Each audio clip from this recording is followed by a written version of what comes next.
네, 안녕하세요. 이번에 개막작으로 선정된 부다다콩 호우섬의 비밀이라는 작품의 감독을 맡고 있고 또 그 제작사인 아이스크림 스튜디오의 대표를 맡고 있는 최병선이라고 합니다. 반갑습니다.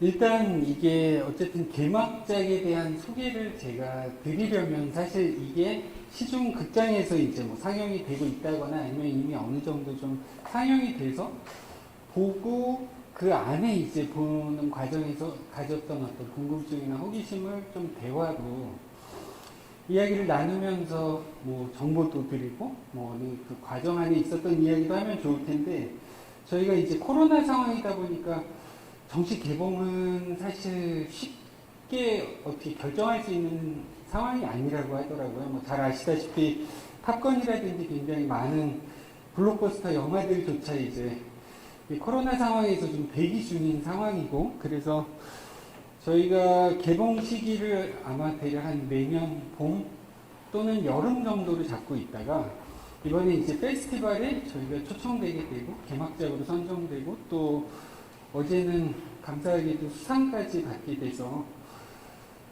어떻게 보면은 개봉 이전에 좀 관객과 소통할 수 있는 시간을 갖게 돼서 굉장히 이제 좀 좋게 되게 기쁘게 생각하고 있었고요. 또 저희도 극장에 가서 직원들도 보고 또 어제 이제 첫 상영을 했다 보니까 생각보다 많은 분들이 이렇게 보시고 반응을 좀 주시더라고요. 혹시 여기 지금 참석하신 분들 중에 어제 또는 오늘 뭐 이 작품을 보신 분이 계신가요? 그죠? 역시 제가 예상했다시피 혹시 PPT가 아직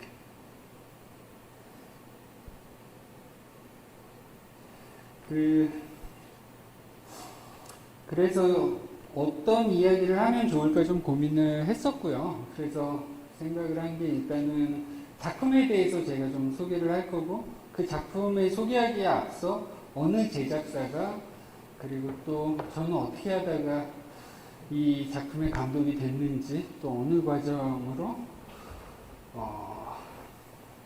이걸 업으로 삼게 됐는지 뭐 이런 걸 좀 말씀드리려고 그런 것들을 좀 대략 준비해 왔고요.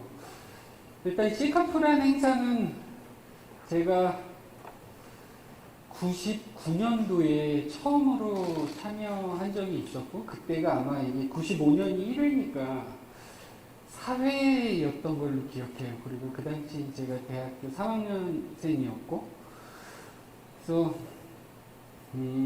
그때 이후로 사실 처음 참가하게 돼서 되게 감개무량한 면도 있고 또 그 시절도 많이 생각나더라고요. 그리고 제가 주로 이제 현업에 있다 보니 캐릭터 페어라든가 이런 여러 행사에는 많이 참석을 했었고 또 그런 행사들이 열릴 때 시카프가 종종 그 코엑스 내 같은 공간에서 열린 적이 있었는데 그때 가끔씩 이렇게 가보면 시카프 행사의 성격이 좀 대학생들 위주였던 것 같아요. 저 역시 당시에 처음 참가했을 때도 대학생이었고 그래서 이제 잠재적으로 오늘 특강을 듣는 대상 여러분들이 주로 학생층이 아니실지 그리고 또 이 업에 대한 궁금증을 가지고 계신 분들이 아닐까라는 생각을 하면서 이제 좀 자료를 준비를 했고요. 이게 아마 PDF다 보니까 조금 준비하시는데 불편함이 있으신 것 같아요.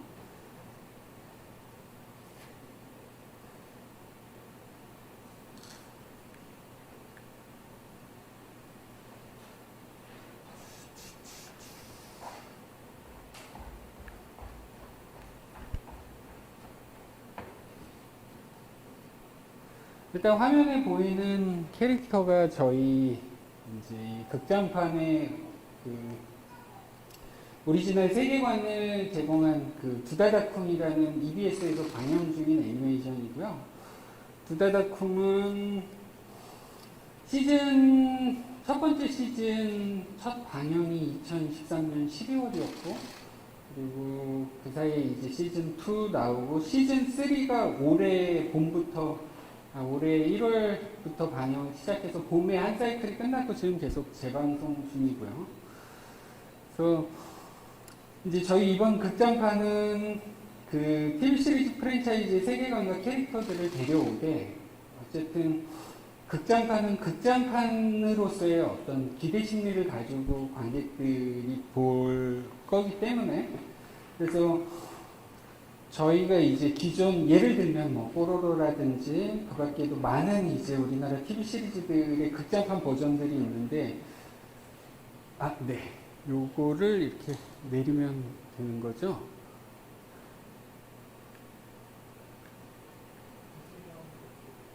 네, 알겠습니다. 그러면은 일단 그 제작사인 아이스크림 스튜디오를 먼저 좀 빠르게 소개를 드릴게요. 다음 페이지 부탁드릴게요.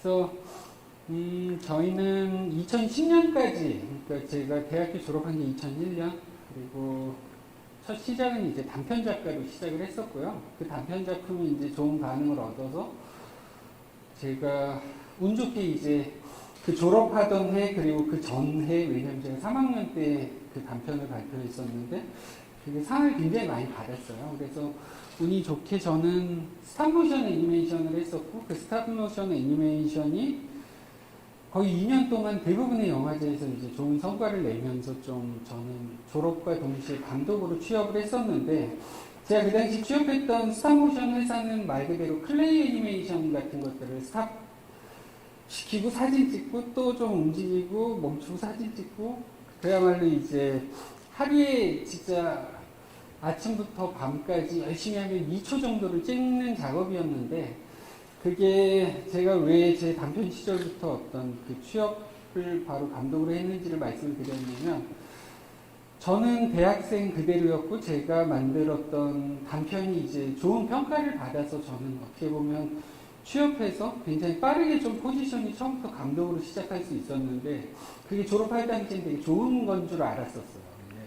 한 그 생활을 2년, 3년 정도 하다 보니까 제가 이 일의 재미를 잘 못 느끼고, 그리고 뭔가 이렇게 좀 점점 침체되고 좀 물속에서 허우적거리는 느낌이 있었는데, 그 당시 제가 제 자신에 대해서 이제 고민을 해보니, 그게 실력은 그냥 3, 4학년이었던 저의 멈춰져 있는 채로 제가 운 좋게 좋은 평가를 받았던 그 작품을 가지고 제가 어떤 최종 결정권을 하는 입장에서 계속 작업을 하다 보니까 뭐 급여나 이런 것들이 조금 높았을 수는 있겠지만 뭔가 이렇게 실력이 늘지 않더라고요. 그래서 누군가의 밑에서 배울 만한 누군가의 밑에서 제가 무언가를 한참 배우고 성장해야 될 시기에 제가 제 자신이 가장 어떤 우두머리인 조직 안에서 일을 하는 게 저한테 별로 도움이 되지 않겠다는 생각이 들었고, 그래서 3D 애니메이션 회사에 들어가게 돼요.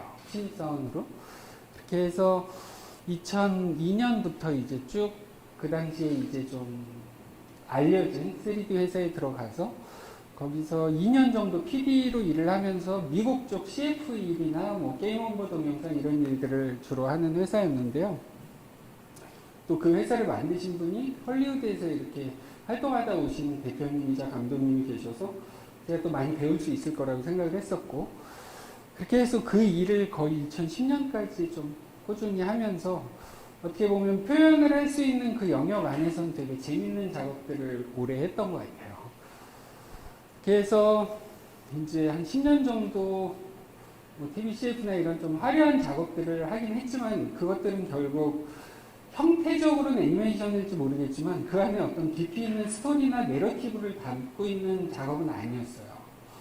잘 아시다시피 TV CF라는 건 결국은 그걸 의뢰하는 누군가의 어떤 목적이나 그야말로 상업적인 목적을 충족시키면 거기서 그 가치가 다 하는 거기 때문에 한편으로는 되게 공허한 작업이기도 했었죠. 그래서 결국 제가 이 직업을 선택한 건 제가 하고 싶은 이야기를 담고 그걸로 사람들과 소통하고 그 피드백을 나누고 이러면서 이제 어떤 메시지를 사람들한테 전달하고 싶은 욕망이 제 안에 있었던 것 같은데, 그게 이제 뭔가 이 업을 바꾸지 않으면 안 되겠다는 좀 결단이 필요한 시기였고, 그게 2010년이었어요.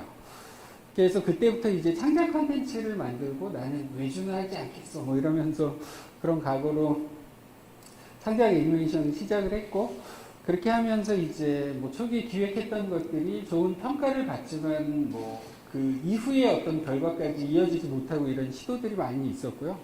근데 그런 과정에서 EBS하고 같이 부다다쿵이라는 작품을 처음으로 공동 기획을 하게 되고, 그게 2011년이었고, 그렇게 해서 2013년에 이제 첫 방영을 시작하게 됐죠. 그렇게 해서 저희는 부다다쿵을 시즌 1, 2, 3까지 제작을 했었고, 그리고 저 옆에 보이는 다른 이미지와 같은 것들이 이제 중간에 지나간 작품도 있고, 뭐 내가 죽는 날이라는 작품은 현재 제작 중인 작품이고, 그리고 레인보우 룩이라는 그 3개국 공동 프로젝트에 그 저희가 슈퍼바이징 총감독을 맡아서 진행을 했던 것도 있고요. 그렇게 해서 창작 애니메이션을 이제 올해로 11년째 만들고 있네요. 그래서 저희가 이전에 이제 TV CF 같은 작업들을 할 때 굉장히 많은 작업자들이 좀 필요한 일이었고요. 왜냐하면 짧은 시간 안에 결과물을 내야 되고, 또 그것들이 상업적인 어떤 그 퀄리티 기준이 굉장히 높았기 때문에. 근데 이제 제가 그렇게 굉장히 많은 사람들과 빠르게 작업을 하면서 느낀 게, 그 TV CF 같은 일은 그야말로 시간과 그리고 투입하는 인원과 그게 결국은 비용이 되고, 그 비용으로 어느 정도의 어떤 그 결과물의 규모와 퀄리티를 이끌어내는 작업이었는데, 한마디로 말하면 그야말로 비용과 결과물을 치환하는 방식의 일이죠. 근데 그 일을 하면서 느낀 게 제작 단가 대비 인건비의 그 상승률. 그래서 결국 저는 이 서비스업으로서 이게 이렇게 결과물과 비용이 치환되는 이 그래프가 언젠가는 교차되겠다는 생각이 좀 들었고, 그때 생각한 게 저희가 TV 시리즈나 극장판 같은 걸 만들게 되면 보통 한 적게는 100명에서 많게는 한 150명 정도가 그 제작 프로젝트 진행 기간 동안 이제 투입이 되게 되는데, 그때 저는 이 안에 마치 이제 과거의 우리나라를 보면 2000년대에 들어서면서 사실 서울에도 굉장히 많은 공장이 있었어요. 기타 공장도 있고 의료 공장도 있고. 근데 이런 공장들이 어느 순간 싹 사라지더라고요. 한 2005년쯤 되니까. 그게 아마도 우리의 어떤 노동 단가와 그리고 우리가 만들어내는 어떤 재화의 가치가 불일치했기 때문에 이런 것들이 개발도상국으로 갔던 것 같아요. 그래서 저도 이 산업 안에도 분명히 노동 집약적인 부분이 있고, 또 이 기술 창작 집약적인 영역이 있다고 생각해서 이걸 빨리 분리해낼 필요가 있다는 생각을 좀 오래전부터 하고 있었고, 그래서 저희는 그리 많지 않은 어떤 소수의, 그러니까 저희 언급한 것처럼 퀄리티 주도형 개발팀을 주축으로 하는 슈퍼바이징 컴퍼니를 지향하고요. 그렇게 해서 저희가 아웃소싱 파트너들이 해외 곳곳에 있어요. 되게 오랜 시간 동안 테스트를 하고 테스트 비용을 주고, 그렇게 해서 저희 이제 현재 주력인 외주 업체는 인도에 하나가 있고요. 그 인도 업체는 9년째 일을 하고 있고, 그래서 뭐 국내에도 있고요. 그런 식으로 해서 이제 어떤 이게 유럽의 많은 스튜디오들이 이런 형태로 운영이 되고 있어서 저희도 내부에는 어떤 퀄리티 컨트롤을 하고 개발을 하고, 그리고 높은 퀄리티를 요구하는 프로덕션에만 저희 인력을 투입하고, 그 외에는 이제 아웃소싱을 통해서 비용을 낮추는 거죠. 그래서 저는 1973년생이고요. 제가 왜 이 페이지를 자주 저희 회사를 소개하거나 할 때 넣냐면은, 사실 이 업계에서 만화 애니메이션을 전공으로 한 분들을 만나는 일이 그리 많지 않아요. 지금 이제 한 입사한 지 한 10년 이내 분들은 꽤 있는데, 저희 세대 때는 굉장히 이제 붐처럼 많이 생기기 시작했고, 저와 같이 창업을 한 김지훈 감독이 1회 졸업생이고 제가 2회 졸업생인데, 저희밖에 한동안 못 봤었어요. 그러니까 만화 애니메이션을 전공한 분들은 굉장히 많은데, 그분들이 전부 이 현업에서 일을 한다고 볼 수는 없겠더라고요. 그래서 그게 저희 회사에 약간 좀 특이하게 보이는 부분 중에 하나였고, 저는 이제 나름은 어쨌든 이 산업화를 위해서 굉장히 학계나 산업계가 여러 가지 노력을 하는 가운데 이런 학과도 만들어지게 되는 거고, 그런 시스템 안에서 어떻게 보면 1, 2회 졸업생으로서 뭔가 좀 책임감을 가지고 일을 해야 된다는 생각이 있었고요. 그래서 그 부분을 좀 말씀드리면 재미있을 것 같아서 넣었습니다. 그리고 보시면은 과거에 했던 이력들이 많이 나와 있는데요. 주로 미국 쪽 일 많이 초창기엔 했었고, 그게 주로 뭐 소니 플레이스테이션이나 이런 게임들을 켜면 한 1분 정도 이렇게 좀 비교적 그 게임 내의 그래픽보다는 하이 퀄리티로 보여지는 그런 영상들 주로 많이 작업했던 것 같아요. 그래서 뭐 웹툰이나 이제 다른 여타의 성공들이 증명하듯 사실 표현력 이상 우리가 컨텐츠가 그 가치를 갖고 또 관객들하고 소통하면서 관객들한테 어떤 감동을 주기 위해서 가장 필요한 부분은 스토리고, 또 그 스토리라는 건 어떻게 우리가 좋은 작가를 하루아침에 만나서 하는 게 아니더라고요. 그러니까 흔히 이제 예를 들면 TV 시리즈 애니메이션에도 많은 작가님들이 같이 참여를 하시는데, 이분들한테 재미있는 이야기를 써주세요라고 하면 재미있는 이야기를 나오는 게 아니라, 저희도 처음 이제 아까 보신 것처럼 서비스 일을 하다가, 그러다 2010년부터 저희 컨텐츠를 만들 때 저희는 좋은 시나리오 작가님을 뽑으면 기획이나 캐릭터나 배경이나 사건이 만들어지는 줄 알았어요. 근데 이 현업 프로 세계에서의 작가님들은 마치 건축가나 또는 우리가 집을 지어달라고 의뢰할 때 어떤 건축 설계사무소, 그리고 시공사 이런 분들이 이제 일을 해주시는데, 우리가 살기 좋은 집을 지어주세요, 제가 좋아할 것 같은 집을 지어주세요 라고 하시면 그분들이 일을 안 할 거예요 아마. 왜냐, 너무 많은 경우의 수가 있고, 내가 어떻게 너의 마음을 읽어서 네가 원하는 집을 지어줘 라고 생각을 하시겠죠. 즉 이분들은 저희가 세계관을 만들고 캐릭터를 만들고 그 안에 이런 사건을 넣고자 하고, 그리고 이게 어떤 템포로 어떻게 전개됐으면 좋겠고, 저희가 굉장히 세세하게 저희가 방향을 정하고 그 방향을 작가님한테 효과적으로 전달을 할 때 그 작가님이 우리가 원하는 그림을 이해하신 다음에 건축법상 여긴 이래야 되고, 그리고 지금 말씀하신 것처럼 2층에 뭐와 뭐를 넣게 되면 1층이 하중을 버틸 수 없습니다. 즉 이런 경우에는 이렇게 저렇게 하시고요. 이런 조언과 함께 그 집을 실질적으로 짓는 역할을 하시는 게 시나리오 작가님들의 일이더라고요. 우리가 흔히 이제 창작이라고 하는 좋은 아이디어라고 하는 건 그건 기획 단계에서 만들어져야 되는 거고, 그래서 그 기획 단계에서 이제 재미있는 이야기를 구상하기 위해서 저희가 회사 규모 대비 많이 이제 좀 공을 들이고 있는 게 시나리오라는 부분이고, 그래서 그 부분을 좀 소개하는 페이지고요. 사실 많은 회사들이 아마 이런 어떤 노력이 있을 겁니다. 네, 다음 페이지 부탁드릴게요.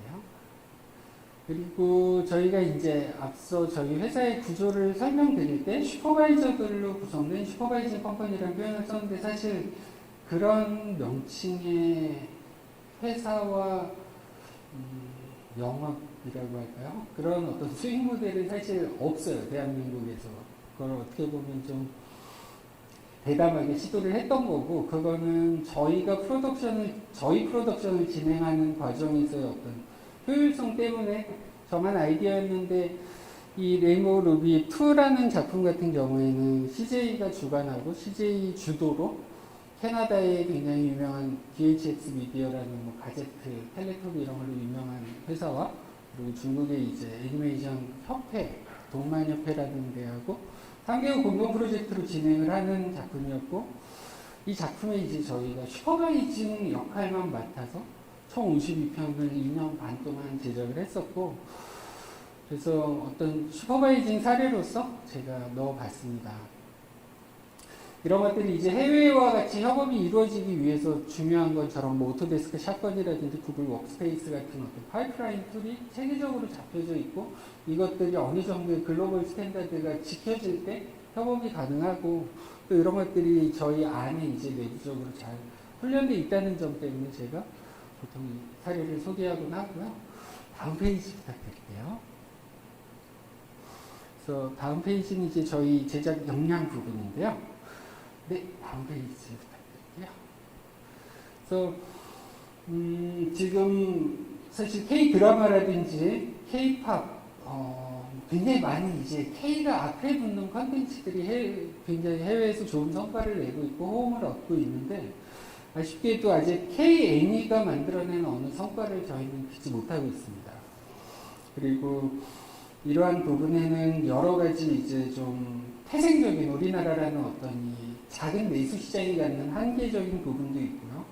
그리고 뽀로로의 성공의 뒤를 따라서 굉장히 많은 회사들이 만들어지고 또 그 산업화의 방식을 따라가는 과정에서 생긴 어떤 좀 왜곡된 부분도 있어요. 이 산업 안에서. 근데 어쨌든 우리가 뭐 뽀로로 이후에 어떤 이렇다 할 뭐 눈에 띄는 성과가 없었다는 가정을 한번 해볼게요. 물론 파고 들어가면 그 안에 또 많은 성과들이 있겠죠. 근데 어쨌든 우리나라라는 이 애니메이션 시장의 규모는 굉장히 작은 편입니다. 그리고 인구가 보통 1억이 넘을 때 내수 시장이 어떤 여러 가지 산업을 소화할 수 있다라는 얘기를 우리가 경제 전문가들이 하는 얘기에서 가끔씩 듣게 되는데 저희도 이제 뭐 짧게는 한 1년 반, 길게는 한 3년까지 하나의 컨텐츠를 내기에 굉장히 많은 시간과 비용과 이런 것들이 이제 투입이 되고 그것들에 대한 어떤 성공의 확신으로 저희가 투자 피칭을 하고 방송국을 설득하고 이렇게 어느 결과물에 이르는 과정이 있기 마련인데 근데 이런 것들이 과연 그 투자자들한테 저희가 이야기하는 것 같은 어떤 성공이 담보되어 있는가를 자문했을 때 의문이 드는 부분이 분명히 있어요. 그거는 모든 창작자가 마찬가지일 거라는 생각이 드는데요. 뭐 제가 좋아하는 여러 창작자들 중에 대표적으로 성실성과 다작을 하는 것으로 유명한 작가 중에 한 사람이 이제 히가시노 게이고라는 일본 유명한 추리소설 작가가 있고 이 작가 같은 경우는 그 소재나 작품의 훌륭함 때문이겠죠. 굉장히 많은 작품들이 드라마화되고 영화화된 뭐 베스트셀러 작가인데 이분에 대해 짧게나마 이렇게 제가 조사하면서 느낀 게 굉장히 부지런한 사람이고 굉장히 많은 다작을 성공한 이후에도 꾸준히 해오고 있더라고요. 그리고 그분이 써내는 모든 소설이 그렇게 성공하는 건 아니었어요. 그렇게 천재라고 일컬어지는 작가조차도 예를 들어서 한 10권을 쓰게 되면 그 중에 2-3권이 이제 베스트셀러가 되고 성공을 하게 되는데 사실 굉장히 높은 타율이죠. 근데 사실 우리나라의 애니메이션 회사들이 2-3년 또는 뭐 1-2년에 한 편씩 만들면서 그게 베스트셀러가 되길 바라는 건 약간 모순 아닐까라는 생각이 좀 들었어요. 솔직하게 저희를 돌아봤을 때에도. 그래서 웹툰의 성공을 보면서 이제 들었던 생각은 결국은 이 프로덕션을 좀 효율적으로 그러니까 시간을 줄이고 비용을 줄이고 저희도 이게 반드시 성공해야만 우리 회사가 유지돼 이런 시기여서는 이거 늘 외줄 타는 기분과 뭐가 다르겠나라는 생각이 좀 들었고요. 그래서 여러 가지 이제 효율성 있는 것들을 시도하게 됩니다. 그리고 이건 뭐 저희만 하고 있는 시도는 아니고요. 그런 방향 중에 하나가 이제 뭐 게임 산업의 발달로 굉장히 기술이 고도화되고 그리고 그 기술을 사용하는 데 필요한 하드웨어의 비용이 굉장히 낮아진 이제 게임 엔진 같은 경우를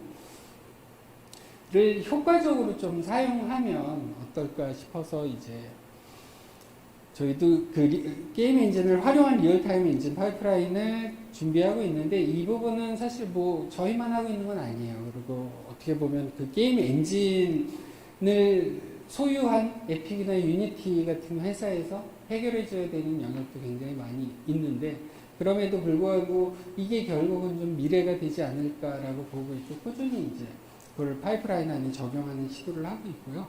네, 페이지 부탁드릴게요. 그래서 그걸 하는 과정에서 이제 생각해낸 게 저희가 예를 들면 두다다풍에 나오는 캐릭터들, 뭐 새로운 시즌이 올라갈 때마다 새로운 캐릭터, 새로운 배경들 만들어지는데 이것들이 만들어내는 시간과 비용이 굉장히 커요. 우리가 왜 화수를 만드는 어떤 그 작업보다 그 이전 단계가 어떻게 보면 더 많은 비용이 들어가거든요. 그래서 이런 캐릭터성이 중요한 작품도 있지만 내러티브나 이야기가 중요한 작품도 많고 그런 것들은 대체로 타깃 연령층이 높을 때에는 우리가 웹툰이 모든 성공한 웹툰이 다 좋은 그림체를 갖고 있는 건 아니잖아요.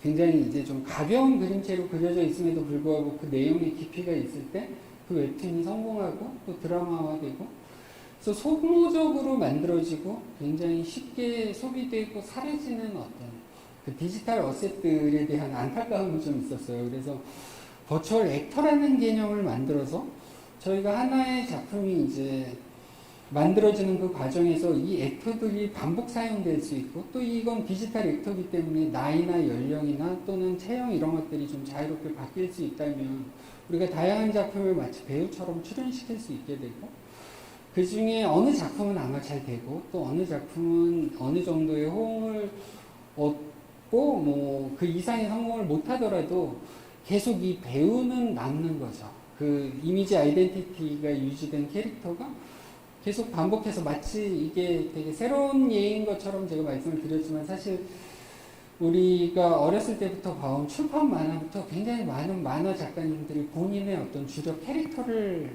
가지고 계세요. 뭐 대표적으로는 이현세 선생님이 까치가 있을 거고 우리 어렸을 때 뭐 덕고탁도 있을 거고 굉장히 많은 그 만화 작가들 세계관이 하나로 연결되어 있거나 또는 그 연결되어 있지 않더라도 반복해서 사용되는 어떤 주력의 캐릭터들이 있는데 그런 개념으로 뭔가 이 제작 비용과 시간을 좀 세이브할 수 있지 않을까 하는 개념에서 이제 접근했던 건데 그 과정에서 이제 자연스럽게 버추얼 인플루언서라는 걸 알게 됐고 왜냐하면 버추얼 인플루언서가 어느 성과를 내기 시작한 건 올해부터고요. 이 사실이 알려지고 화제가 된 건 작년부터였어요. 저희가 뭐 이 버추얼 액터라는 개념을 만들고 R&D를 하기 시작한 게 한 2, 3년 전쯤 됐던 것 같고 그 버추얼 인플루언서가 이제 여러 매체를 통해 이제 소개가 되고 노출되는 걸 보면서 이제 아 얘들이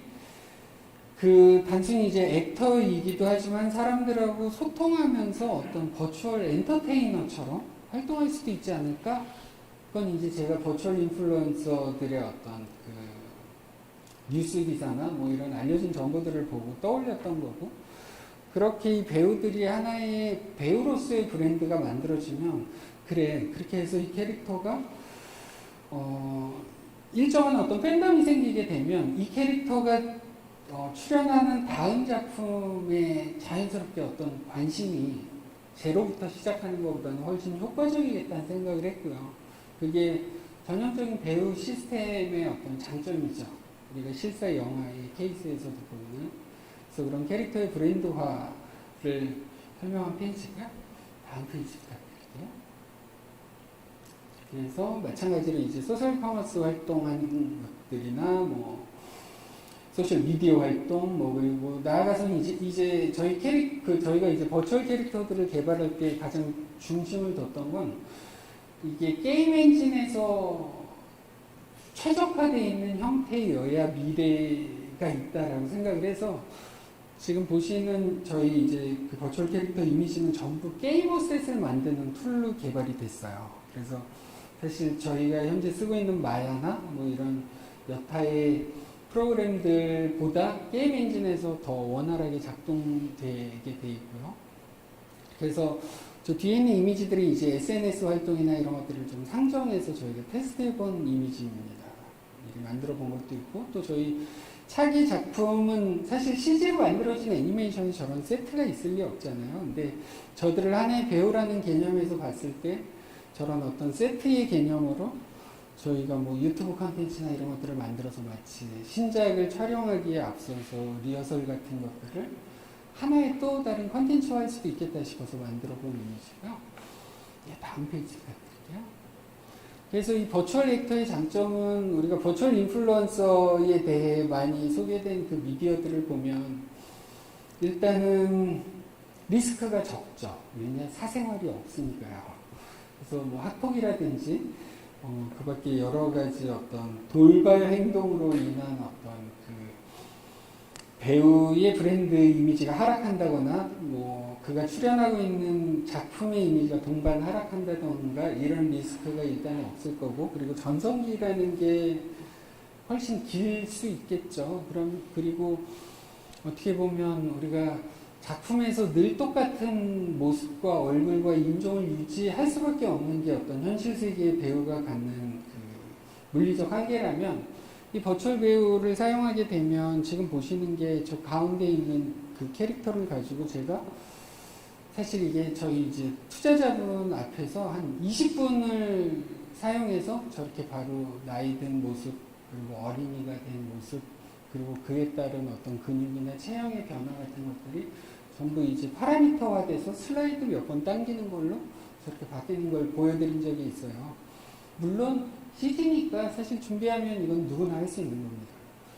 그리고 이런 것들이 어떤 버추얼 액터를 사용했을 때 저는 큰 장점이라고 보고 있어요. 저희가 묘사하고 표현할 수 있는 한계가 실사와 달리 없고, 또 그것들이 실사 역시 가능하죠. 뭐 특수 효과도 있고 특수 분장도 있고 하겠지만 그것보다는 훨씬 저비용으로 가능하기 때문에 애니메이션, 굳이 저희가 CG로 배우를 사용한다면 이런 부분을 효과적으로 사용하면 실사에서 하기 어려운, 또는 실사에서 굉장히 많은 비용과 시간이 투입돼야 하는 걸 굉장히 적은 비용으로 빠르게 할 수 있겠죠.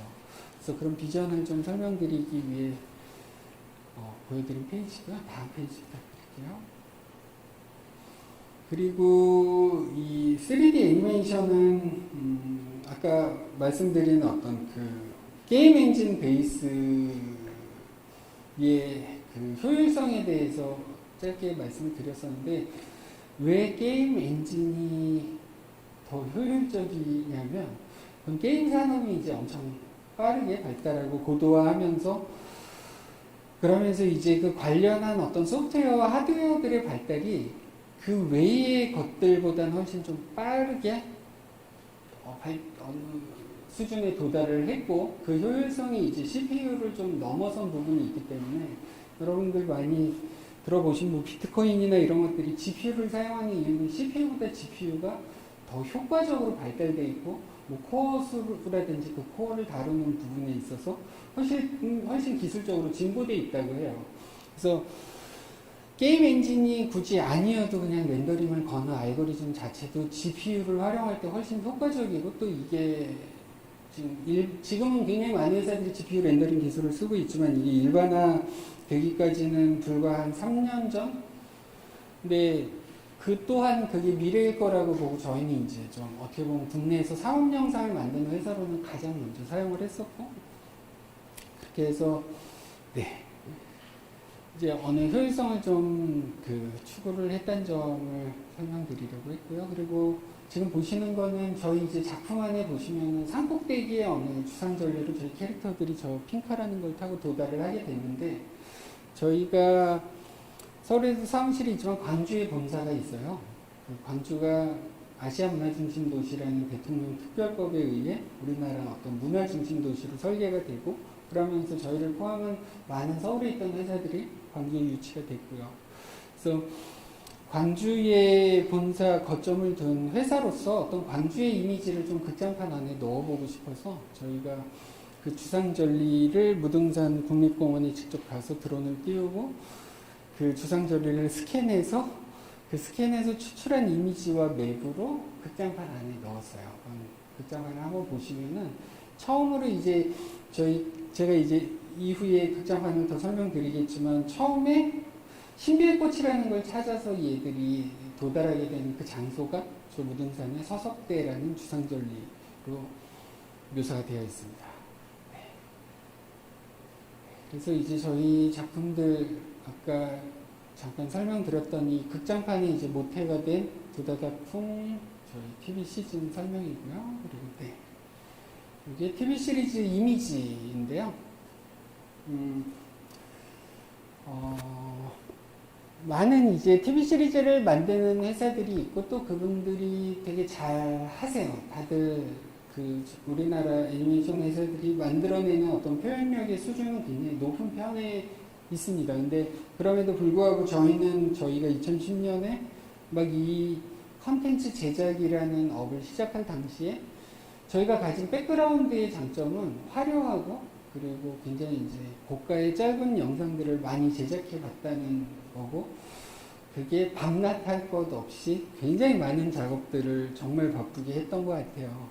그래서 저희는 저희 나름대로 생각한 저희의 경쟁력을 표현력이라고 봤었고 영상미라고 생각을 했었어요. 그래서 특별히 이제 두다다쿤이란 작품은 영상미, 그리고 그 영상미라는 걸 어떤 식으로 넣었냐면, 예를 들면 저희가 TV 시리즈 시나리오 작가님들을 만나보면 물 나오면 안 되죠. 그리고 계절이 바뀌면 안 되죠. 그리고 시간대가 막 밤, 새벽 이런 게 막 함부로 바뀌면 안 되죠. 라고 많이들 물어보시고, 또는 안 물어보셔도 아예 그런 생각을 머릿속에 가지고 계세요. 왜냐면 3D 애니메이션은 곧 그런 것들이 바뀔 때마다 새로운 것들을 제작할 수밖에 없게 되고, 그건 사실 하나의 에피소드를 위해서 그런 것들이 제작되기엔 굉장히 많은 비용이 이제 나가기 때문이었는데, 저희는 그런 것들을 좀 최대한 풀어드렸어요. 최대한이 아니라 완전히 이제 좀 자유를 드리고, 그런 것들에 제한 받으면서 얼마나 재미있는 이야기가 나올 수 있겠나 싶었고, 그래서 그런 것들이 최대한 열려 있어도 힘든 게 재미있는 이야기인데, 그래서 어떤 표현의 범위를 무제한으로 드렸고, 또 그런 부분들을 이제 저희 기술적으로 개발하는 이 CG 팀에서 감당을 했었죠. 그러면서 이제 다른 어떤 애니메이션보다도 다양한 배경이 나오고 굉장히 많은 시간대와 배경, 그리고 뭐 기후, 지역들이 나온다는 게 어떻게 보면 특징이라고 할 수 있을 것 같아요. 다음 페이지 부탁드릴게요. 그래서 오늘 이제 제가 어떻게 보면 이 강연을 하는 주제라고도 할 수 있는 저희 두다쿤 호우섬의 비밀은, 앞서 보여드린 그 작품도, 그 두다쿤 TV 시리즈도 사실 되게 좋은 평가를 많이 받았었어요. 표현력, 영상미라는 부분에서.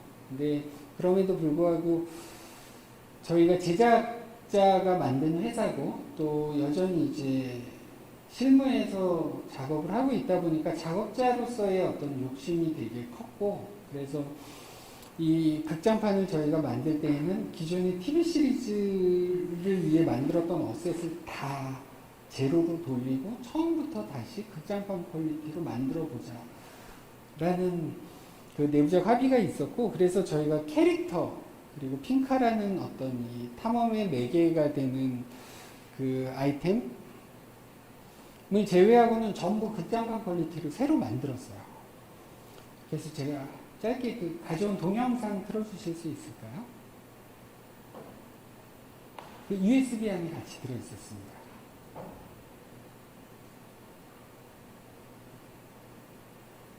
그래서 지금 보시는 영상은 정식 트레일러까지는 아니고 1분 정도 그 영상을 가지고 저희 이제 주제가에 맞춰서 만든 티저. 그러니까 트레일러와 티저의 차이는, 이제 티저는 좀 더 간략하게 내용을 다루죠. 혹시 볼륨은 나오지 않나요? 너무 예? 볼륨 아직 약간만 나오면 될 것 같은데. 그 티저는 그야말로 티징이 왜 영어로 간지럽히다라는 뜻이잖아요. 그래서 어떤 내러티브보다는 어떤 이런 것들이 등장해요. 그리고 이런 느낌의 톤앤 매너예요. 라는 걸 이제 좀 어필하는 정도로 편집된 영상이고요. 네, 그냥 플레이 하겠습니다. 네네.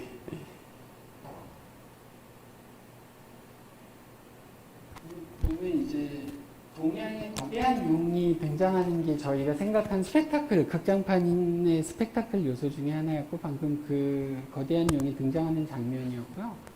그래서 보시면은 저희가 그 GPU 렌더링 방식을 쓰면서 어떻게 보면 뭐 그 TV 시리즈 애니메이션 극장판 외에도 굉장히 많은 극장판들이 과거에 있었고, 저희 제작비의 10배 또는 20배가 넘는 작품들도 많았는데, 그 작품들보다도 어떻게 보면 그 3D 데이터로 만들어낸 면적이 가장 좀 큰 시도가 있었어요.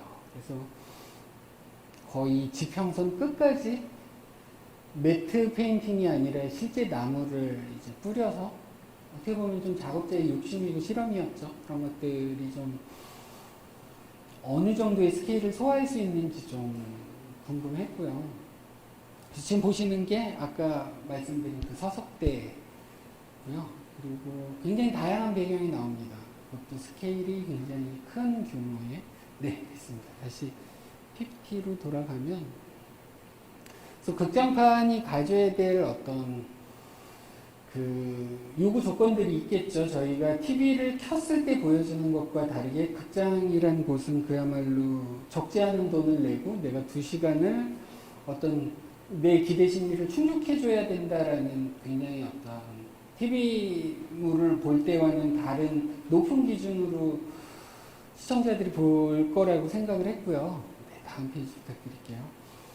그래서 뭐 스펙타큘러는 당연하고 그리고 또 주요 관객층이 저희는 아마도 이 두 작품을 주로 시청하는 유아 어린이들이겠죠. 그리고 그 아이들은 혼자 올 수 없기 때문에 부모가 같이 올 것이고 또 개 중에는 뭐 언니 오빠가 이렇게 자연스럽게 섞이면서 아마 초등학생 정도가 올 수 있지 않을까 라는 생각이 들었고요. 뭐 그 이상도 가족물이다 보니 같이 올 수 있겠죠. 그래서 저희가 이번 그 극장판에서 잡은 여러 요소들이 이제 저기 기획 단계에서 이제 집어넣고자 했던 요소들이 저기에 써 있는 단어들인데 그 중에 이제 중심이 되는 게 모성애고요. 그래서 이 이야기 속에는 주인공이 엄마에 관한 기억을 찾기 위해 떠나는 여행이고 그 여정 안에서 만나는 갈등이나 또는 해결하게 되는 여러 에피소드들은 전부 모성애라는 공통 키워드가 그 배경 안에 빨려 있고요. 다음 페이지 부탁드릴게요. 그리고 그 과정 안에서 제가 아까 말씀드린 것처럼 이제 저는 잠재적 이 작품의 타깃이 부모가 있을 거고 그리고 두다다콩을 어렸을 때 봐서 알지만 지금 나는 두다다콩의 메인 타겟보다는 좀 성장한 어린이가 있을 거고 또 지금의 주요 타겟인 유아가 있을 것이다. 즉 세계의 연령대가 주요 타겟으로 같이 볼 확률이 굉장히 높다고 생각을 했어요. 그래서 이들이 고루 재미있게 느낄 만한 요소들 중에 하나가 저는 이제 극장판을 봤을 때 저희 어떤 1인칭 시점도 이 거대한 화면이 갖는 장점 중에 하나는 우리 시야를 가득 메운다는 거고 그게 갖는 어떤 현장감 때문에 이게 마치 라이드 놀이기구를 타는 것 같은 느낌으로 굉장히 스피디하게 1인칭으로 굉장히 많은 어떤 장애물이나 모험을 좀 만나면 재미있겠다 싶어서 저희가 그런 라이드 필름적 요소가 굉장히 곳곳에 있는데 지금 보여지는 이미지는 실제로 신비의 꽃이라는 걸 얻기 위해서 아까 산꼭대기에 얘들이 올라갔잖아요. 7분 동안 바닷속까지 이제 떨어지게 됩니다. 그 중간중간에 계속 쉴 새 없이 저런 어떤 그 디자인된 코스 안에서 뭐 지하 동굴부터 시작해서 동굴에서 보석을 잡았다고 생각했는데 그 레일이 끊기면서 떨어지는 곳이 절벽에서 저 산꼭대기고 또 거기서 이제 계속 이런 어떤 우여곡절로 결국은 바닷속까지 내려가는 그래서 이런 것들을 하나의 장르가 사실은 있어요. 저희가 그 장르를 이 두다다콩으로 해서 중국에서 한 50여 개의 관 그 라이드 그 어트랙션 기기 우리가 왜 롯데월드 같은 데 가면 한 3, 4천 원 내고 타면은 무슨 탄광 같은 데 막 들어가고 결국은 막 여러 모험을 인디아나 존스와 같은 시퀀스를 겪으면서 안전하게 빠져나오는 그런 게 보통 한 5분에서 7분 정도 되는 그 어뮤즈먼트 컨텐츠라고 하는데 그걸 이제 저희가 극장판 이전에 한번 한 적이 있었고 그런 요소를 극장판에 넣으면 이게 이제 4DX하고 연동해서 굉장히 좀 재미있는 체험을 줄 수 있겠다 싶어서 이 부분이 사실 곳곳에 배치되어 있어요. 그래서 TV 시리즈와는 다른 굉장히 속도감 넘치고 조금은 과격한 모험 요소들 중에 하나로 디자인됐다는 점을 좀 말씀드리고요. 네, 다음 페이지 부탁드릴게요. 그래서 저희가 아까 세 개의 타겟층을 고려했다고 말씀드렸는데 그게 이제 저도 부모로서 아이를 데리고 극장에 가게 되면 그게 포켓몬스터든 뭐든 이제 제 업이 애니메이션이다 보니 그래 저의 아이도 이제 재미있게 보겠지만 저 역시 이제 되게 집중해서 보려고 노력을 해도 꼭 어느 순간 눈을 떠보면 제가 졸았더라고요. 그리고 그게 이게 어떻게 자료조사 겸 해서 보는 건데, 그리고 포켓몬스터라는 건 사실 우리가 그냥 보는 이미지보다 어떤 상업적 성과의 기준으로 보면 미야자키 하야오 이상의 성과를 낸 작품들이고, 그걸 보면서 제가 졸았다는 게 저 스스로 되게 이제 좀 안타까웠어요. 왜 나는 졸았을까? 근데 그게 나름 이제 제가 제 스스로를 돌아봤을 때 그 뒤에 이야기가 어떻게 될지를 알게 되는 순간 긴장이 풀어지고 집중력이 떨어졌던 것 같아요. 그래서 아까 말씀드린 그 세 개의 타깃 중에 부모를 위한 장치 중에 하나는 이 부모가 나름대로 이제 많은 드라마와 영화를 보셨겠죠. 그 부모님들 대부분이 제가 그랬듯이. 그럴지라도 이 이후의 이야기가 어떻게 전개될지 예상할 수 없게 만드는 데 좀 포커스를 뒀어요. 그래서 아이에 관심이 없어서 조는 부모라면 어쩔 수 없겠지만 이 뒤 이야기는 결국 이렇게 되고 저렇게 되겠구만 하는 예상을 못하게 하려고 이제 굉장히 좀 노력한 부분이 있고요. 그렇게 해서 뭐 초등학생들한테는 거대한 용이 나오는 다이나믹한 액션이나 아까 보신 그런 그 라이드 필름과 같은 시퀀스가 배치되어 있고, 유아는 사실 귀엽고 슬랩스틱한 캐릭터들이 나오는 코미디를 좋아하겠죠. 그래서 이렇게 세 가지 연령대를 고루 충족할 수 있는 나름 이제 멀티 타겟팅이라고 하는 그 가족물로서 그 굉장히 많은 시간과 노력을 좀 기울였다는 말씀을 드리고요. 그렇게 했을 때 부모와 아이가 서로 다른 재미를 느끼고 극장을 나왔지만 결국은 아까 말씀드린 것처럼 이 이야기의 시작과 끝 그 갈등 안에 어떤 적이었다가 다시 도와주는 역할이 되는 저 용조차도 다 모성애가 공통 키워드로 얽혀있던 이야기거든요.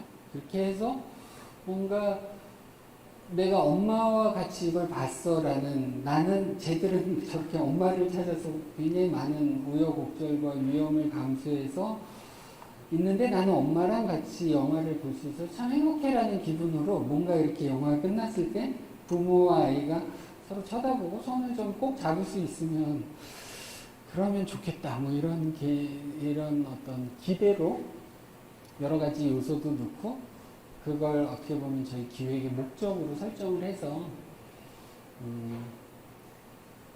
작품을 기획하고 제작을 했습니다. 저희 그리고 아까 말씀드린 것처럼 결국 이제 우리가 왜 K-애니가 없는지에 대한 이제 고민이 산업적으로나 또 저희 내부적으로 좀 있었고, 그래서 저희는 좀 웹툰처럼, 그러니까 지금 웹툰이 성공한 게 웹툰이 정말 심혈을 기울여서 굉장히 많은 노력을 열정을 막 불태워서 그래서 사람들이 알아줬다기보다는 저는 굉장히 다양하고 많은 시도와 도전이 이제 뭐 그 안에는 나오자마자 굉장히 낮은 조회수와 함께 사라진 작품들도 아마 많을 겁니다. 그런 것들이 굉장히 다양한 형태의 노력이 결국은 출판 만화 또는 일본 만화 어떤 이런 두터운 벽을 깨고 뚫을 수 있었던 건 다양한 시도였다고 생각해요. 장르와 이런 것들을 뛰어넘는. 그래서 그런 것들을 하는 게 이제 우리나라 애니메이션 산업에도 좀 필요하다고 생각을 했고, 이게 이제 저희 현재 제작 중에 있는 15세 이상가 고등학생들이 주인공이고, 자살을 떠올리고 시행에 옮기려고 했던 주인공이 재난 상황에 우리나라 이제 고속터미널 얘기 배경인데요. 거기에서 휘말리게 되면서 어쨌든 본능적으로 우리는 뭐 돌이 떨어지면 자살하려고 했던 사람도 이렇게 팔을 올리고 가리기 마련이거든요. 그건 이제 생존 본능이기 때문에 어쨌든 죽으려고 했던 자신은 멀쩡한데 주변엔 자기가 도와줘야 될 대상도 있고 또 자기 역시도 밀려오는 위험으로부터 본능적으로 자기 자신을 지키려고 하게 되고, 이렇게 하는 과정에서 아마도 이제 생존자들 간에 여러 이합 집산이 생기고, 또 이 상황이 장기화되다 보면 이게 하나의 작은 사회가 되고, 이 안에 여러 뭐 막장 요소 같은 이야기들이 있겠죠. 사람은 도덕이나 어떤 그 이기심은 결국은 사회 시스템이 작동하지 않을 때 굉장히 쉽게 뒤바뀌어 버린다는 여러 자료 조사들도 있고, 많은 재난물들이 그런 캐릭터들을 보여주죠. 그래서 그런 요소들로 어떤 이 자살까지 생각했던 아이가 이제 성장해가는 이야기, 그렇게 해서 어떤 좀 뭐 여러 사람들을 구하게 되고, 그리고 리더로서 성장하게 되는 이야기를 재난이라는 극과장된 현실을 부여해서 좀 극적인 재미를 많이 이제 좀 재미있게 넣어볼 수 있겠다 싶어서 이제 하고 있는 신작 중에 하나고요. 네, 다음 페이지 부탁드릴게요.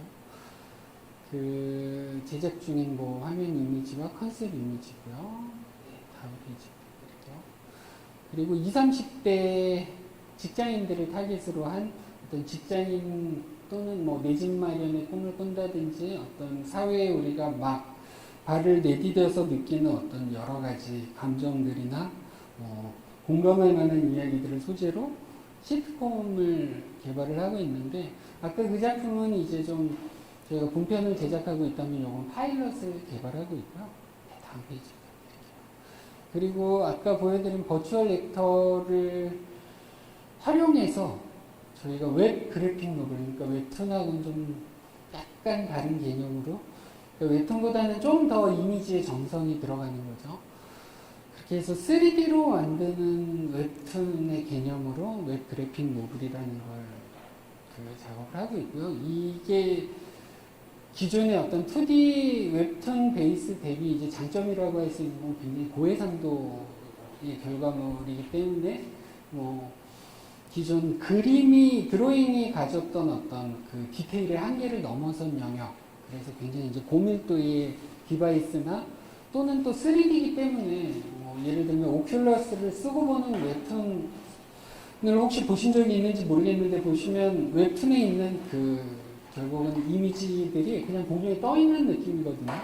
그에 비해 이제 저희가 3D로 제작하게 되면 이건 그야말로 네이티브 3D이기 때문에 오큘러스 같은 디바이스를 썼을 때 내가 정말 그 공간에서 캐릭터들의 어떤 그 공간 안에 서서, 물론 저기 캐릭터가 있으면 그 캐릭터 머리 위에 말씀선이 떠 있을 거고요. 그리고 뭐 가능한 여러 또 추가적인 연출도 있을 수 있겠죠.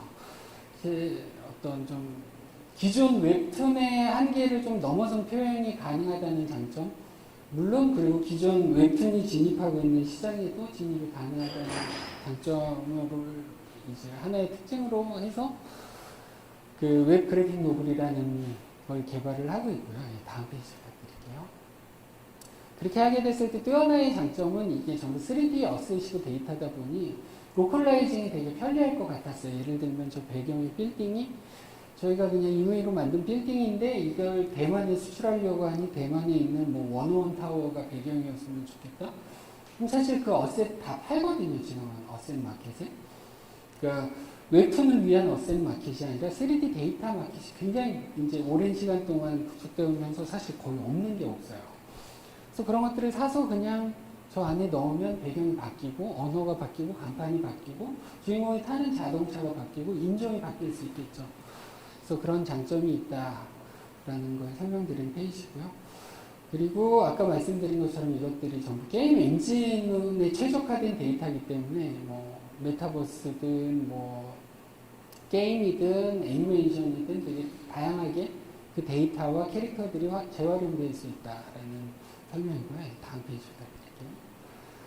그래서 저희가 현재 대략 5개의 장르를 그 기획을 시작을 했는데, 그게 뭐 SF 액션, 그리고 도시에 이제 뭐 악마나 천사, 뱀파이어, 늑대 인간이 나오는 도시 환타지, 그 안에 뭐 러브 멜로 같은 것들도 들어가겠죠. 그리고 그냥 어떤 우리 현대사회의 그를 살아가는 사람들의 이야기도 있을 거고, 그리고 아까 보신 그 재난물 애니메이션도 저희가 이 3D 웹툰으로 다시 이제 좀 그러니까 플랫폼을 바꿔서 한 가지 컨텐츠를 추가하는 개념으로 만들고 있고, 뭐 밀리터리 액션 같은 건 워낙 어셋 데이터도 많고, 또 게임하고 연계하기 좋은 소재라서 그것도 하나 개발을 하고 있고요. 다음 페이지 부탁드릴게요. 일단은 제가 3시이다 보니 뭐 이후에도 혹시나 이제 시간이 남으면 어떡하지 싶어서 막 여러 페이지들을 더 준비해 왔는데, 일단 1차적으로 좀 여러분들한테 설명하려고 했던 내용은 이 정도로 설명이 된 것 같습니다. 그리고 이게 이제 뭔가 관객과의 대화 이런 거라고 생각을 해서 혹시나 소통을 할 수 있을까라는 생각도 있었는데, 일단 시간은 다 된 것 같긴 합니다만 혹시나 뭐 질문이나 궁금하신 점, 제가 설명드린 내용이나 또는 저희 극장판 관련해서 있으시면 손 들고 말씀해 주셔도 좋고요. 역시 네. 네. 개인적으로 궁금한 게 그 3D로 어찌 보면 이제 3D 게임처럼 이렇게 만든 사람들 웹툰용으로 만드는 거잖아요. 네네네. 개인적으로 저는 그 3D 캐릭터의 말풍선 붙어있는 것 자체가 상당히 어색하다고 느끼거든요.